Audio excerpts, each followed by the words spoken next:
कार्तिक के महीने में खरना का प्रसाद, ठेकुआ की खुशबू और छठ गीत जानते हैं कब याद आती है? जब गांव से माँ बुलाती है।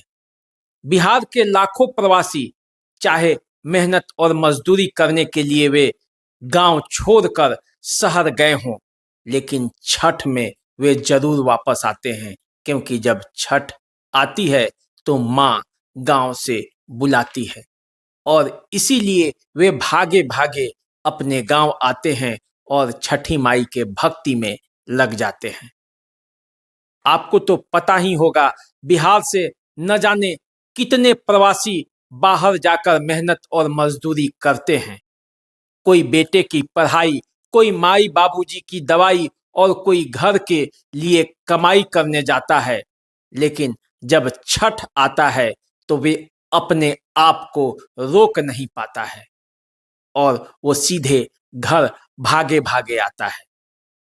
और वही छठ अब आ गया है, क्योंकि दिवाली बीत चुकी है और छठी माई आशीर्वाद देने के लिए पधार चुकी हैं। संपूर्ण विश्व में पूरब के लोग जहां जहां हैं, वे छठ को अपने साथ लेते गए और पूरे विश्व के कोने कोने में आज छठ महापर्व हो रहा है।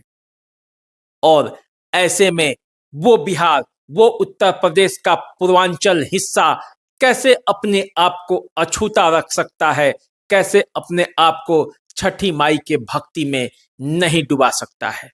इसीलिए सब लोग आजकल छठी माई के भक्ति में डूबे हैं और दिवाली और छठ के बीच का एक ऐसा त्योहार का माहौल होता है जहां हर लोग भक्ति में रहते हैं। पूरब का कोई भी व्यक्ति जब दूर प्रदेश में होता है तो ये सोचता है कि माई को केला का घवद लाकर कौन देगा, कौन मिट्टी का चूल्हा उन्हें उपलब्ध कराएगा, कौन दौरा अपने सर पर लेकर घाट तक जाएगा। और इसीलिए वे भागे भागे छठ में गांव आता है। वो नहीं देखता कि ट्रेनों में कितनी भीड़ है, कैसे आना है, कैसे जाना है। वो किसी भी परिस्थिति में झोला उठाता है और गांव भागे भागे आता है। छठ का घाट सफाई करता है, पूजा पाठ में लगता है और माँ का आशीर्वाद पाता है। जिस छठी मैया में पूरब के लोगों का इतना विश्वास है, आखिर उस छठी मैया की कहानी क्या है? वैसे तो छठी माई की कई कहानियां प्रचलित है, लेकिन हम आपको आज इन कहानियों से इतर एक बात बताते हैं।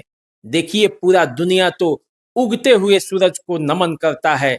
पूरब के लोग ही हैं जो पहले डूबते हुए सूरज को नमन करते हैं और फिर उगते हुए सूरज को गले लगाते हैं। हम प्रकृति की पूजा करते हैं, हम स्वच्छता को अपनाते हैं और माँ के पूजा में प्रकृति से आने वाले जितने फल फूल कंद मूल है सबको चढ़ाते हैं। और यही तो है छठी मैया का पूजा।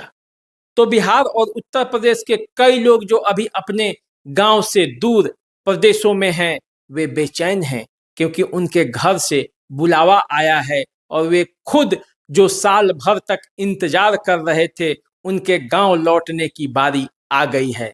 तो आइए ना, क्योंकि आपके माई और बाबूजी आपको बुला रहे हैं। उनको इंतजार है कि कब बेटा मेरा आएगा और छठी माई के पूजा में वो मेरे साथ लगेगा।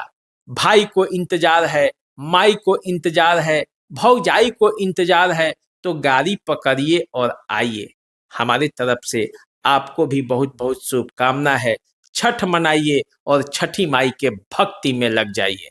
नमस्कार।